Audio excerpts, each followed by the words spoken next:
I was in a higher-end department store today, rhymes with looming tales, and happened to end up next to two teenage girls while shopping. One of the girls had picked out a pair of very expensive boots. They were both fawning over them. The second girl must have looked at the price tag and asked the girl if she was really going to spend that much on the boots. The girl with the boots says something along the lines of, "It's fine, I have my dad's credit card, I'm not paying," which instantly caught my attention because that's not her card. I've told my son multiple times he's never allowed to use my card, so I'm interested to see how this girl thinks she's going to get away with fraud. But I'd split up from the girls at this point because they had found something else. We end up at the same register, me behind, and I see her total hit well over 4 digits. The girl's about to swipe her card when I decide that I can't let her get away with something like that, and someone has to parent this child if no one else will. I tell the cashier that isn't her card, but her father's, and I'm not sure if she has permission. The girl and the friend turn and glare and give me the dirtiest look I've ever seen. I swear this girl was going to throw a temper tantrum right there. The girl tells the cashier her father gave her the card to shop with, but the cashier says you can't use it.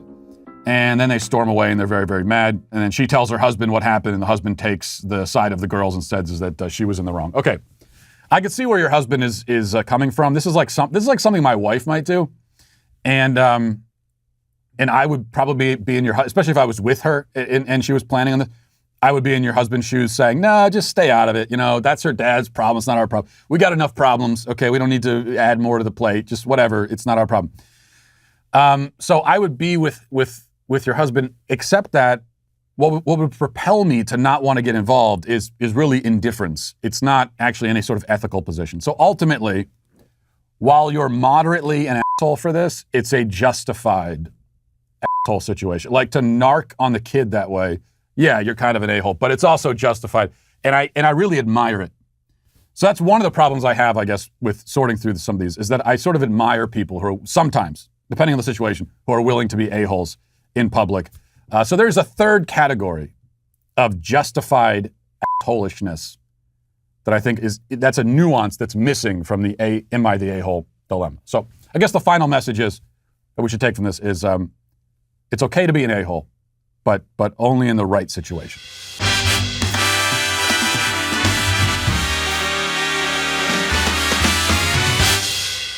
Here in Canada, it's Thanksgiving weekend, and my family is having our dinner tomorrow. My aunt, who has a toddler and is in the middle of moving, insisted on hosting dinner this year, despite all of us warning her it'd be a lot to do, especially with her moving. She insisted that she'd be able to handle it, and the plan was to have dinner at her place. I'm a baking and pastry arts student, so I offered to make pies for dessert. My offer was taken up, and I started planning and designing the pies for my family. This would be the first time any of them had seen or tried any of my baking since I've become more than a home baker. I'm classically trained in French pastries, among other things, and I graduate this winter, so needless to say, I take great pride in what I create and consider each baked good a piece of art and a piece of me. Tomorrow is the dinner, and I was just informed that there would be no home-cooked meal, but instead my aunt is going to order Thai takeout for everybody.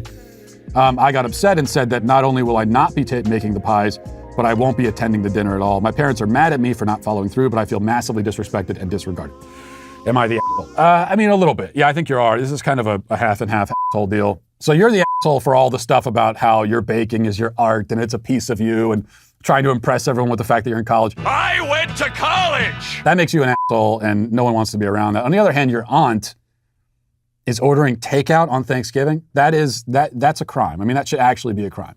This isn't hard, okay? Thanksgiving is a time for a specific sort of meal. You should not legally be allowed to eat anything but the traditional meal. So we're talking turkey, stuffing, green beans, gravy, sweet potatoes, etc. Right? Like there are a few other staples. You can add in some variation. You can add some things in addition to the staples, your own twist on things if you want. But the staples need to be there. And again, when I'm theocratic fascist dictator of the world, this will be a matter of the law. All restaurants that serve takeout will be forcibly closed on Thanksgiving. Any restaurant that tries to open on Thanksgiving will be immediately shot. That's it.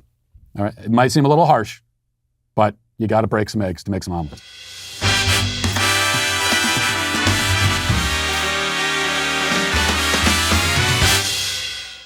Am I the asshole for kicking my husband out of the delivery room? I, 23 female, my husband, 24 male, just had our first baby. My husband was so excited and was super supportive and caring throughout the pregnancy. The only thing is that he became slightly obsessed with watching YouTube and TikTok videos of husbands pulling pranks on their wives while in labor. I just got an idea for a different series of YouTube videos we have to do now. I didn't mind at first, but then he started casually joking about doing things he saw in the videos, saying it would be funny. I clearly stated my distaste for them and asked him not to do anything like what he saw. He agreed and continued to joke about it from time to time, but I brushed it off since I trusted him and thought nothing would come of it. The day of the delivery came and I had been in labor for 8 hours. I had just finished another round of contractions when my husband let out the loudest fart, turned to me and said, "What the hell have you been eating? It smells disgusting." I immediately recognized that as one of the pranks in the videos. Outraged at him not honoring what I asked him not to do, I demanded that he leave the room. Get out! He started to argue, saying that it was just a joke, but I insisted, and luckily the nurse helped him get out. The nurse helped him leave. I went through the last 4 hours of labor by myself since my family lives out of state and I'm not close to my mother-in-law. After the delivery, I told the nurse he could come back into the room and he was fuming. He started demanding that I tell him why I kicked him out. I calmly told him the reason, but he was pissed. He hasn't talked to me in a week. His mom is taking his side, saying that I was a complete for kicking him out. Normally he will defend me from her, but this time he completely agreed. I might be the asshole because I know how much he was looking forward to being there for the birth of our first kid, and especially when he got to cut the cord, but I still kicked him out and I refused to let him back in. The nurse asked a few times if I wanted him back in, but each time I said no.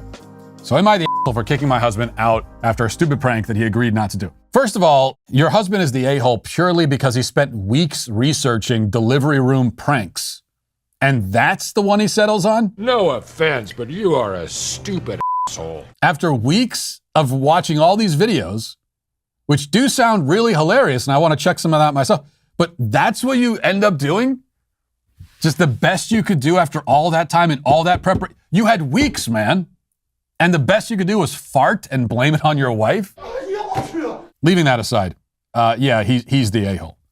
Because look, fellas, you antagonize your wife while she's giving birth, and you get what you get. Well, Daddy, how you feel? I feel sorry for, you about as much as I feel sorry for somebody who gets eaten while wrestling a crocodile. Oh no, look at that! It's like these are choices you make in life and you live with the consequences. You knew what you were getting into.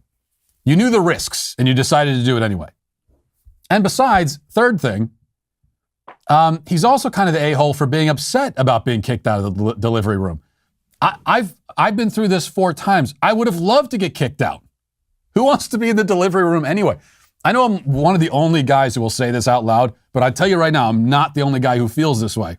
That I don't it's kind of gross. And I don't feel a great need to be there. I shouldn't have gone in there. I wish we could go back to the days where men hung out. This is what they used to do back in the old days, okay?